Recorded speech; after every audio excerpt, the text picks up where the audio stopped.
আরজিকর আন্দোলনের সময় জুনিয়র ডাক্তারদের সংগঠনে জমা পড়েছিল কয়েক কোটি টাকা। সে অনুদান নয় ছয় অভিযোগ উঠে এই নিয়ে আদালতে মামলাও হয়। জুনিয়র চিকিৎসকদের বিরুদ্ধে তহবিল নয় ছয়ে সেই মামলা খারিজ করে দিল বিধাননগর মহকুমা আদালত।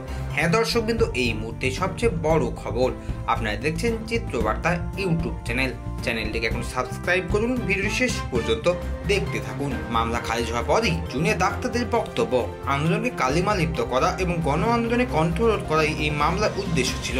তারা যে স্বচ্ছভাবে অনুদানের হিসাব দিয়েছেন সেই কথাও জানান জুনিয়র ডাক্তাররা। গত বছর 9 আগস্ট আরজিকরের সেমিনার হল থেকে নির্যাতিতার দেহ উদ্ধারের পর রাস্তায় নামেন জুনিয়র ডাক্তাররা।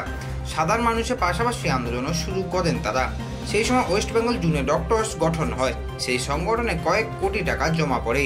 সেই অনুদান নিয়ে শাসক দলে অনেকেই প্রশ্ন তুলতে শুরু করেন। অনুদানের টাকা নয়ছে অভিযোগ তুলে বিধাননগর মহকুমা আদালতে মামলা করেন রাজু ঘোষ নামে এক ব্যক্তি। তার দাবি, তিনি আরজিকর আন্দোলনকে সমর্থন করে 5,000 টাকা দিয়েছিলেন। সেই টাকা রসিদ নাকি দেয়াই হয়নি তাকে।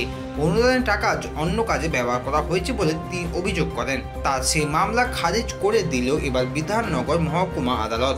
আদালতে এই রায়ের পর জুনিয়র চিকিৎসকদের বক্তব্য, যারা ভেবেছিলেন এই ধরনের মামলায় আমরা প্যাঁচে পড়েছি, আসলে তারা পক্ষপাতদুষ্ট। নিজেরা ক্ষুদ্র স্বার্থ দ্বারা চালিত হয়ে কখনো অন্যের হয়ে পথে নামেননি। তাই যার যে পক্ষ থেকে আক্ষেপ গোছানোর উদ্দেশ্য রয়েছে তিনি সেই পক্ষের হয়ে গলা ফাটান।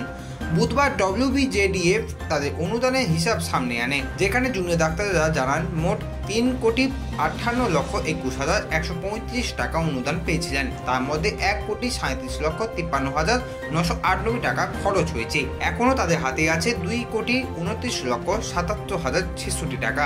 আদালত মামলা খারিজের পর জুনিয়র ডাক্তাররা বলেন, যাবতীয় হিসাব নিকাশ আমরা বুধবারই দিয়েছিলাম। WBJDF এর চলমান আন্দোলনের বিরুদ্ধে একটি উদ্দেশ্য প্রণোদিত মামলা দায়ের করা হয়েছিল রাজু ঘোষ নামে এক ব্যক্তির দ্বারা, যার মূল লক্ষ্য ছিল গণ আন্দোলনে কণ্ঠরোধ করা, আন্দোলনকে কালিমালিপ্ত করা।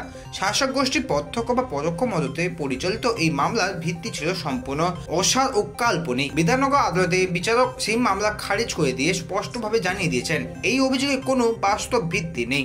দর্শকবৃন্দ, আপনাদের কি মতামত? এই ধরনের বিভিন্ন মামলা করে কি আরজি করে আন্দোলনকে দমানোর চেষ্টা করছে? আপনাদের কি মতামত অবশ্যই কিন্তু কমেন্ট বক্সে জানিয়ে যাবেন। আসছি পরের ভিডিওতে গুরুত্বপূর্ণ খবরের আপডেট নিয়ে।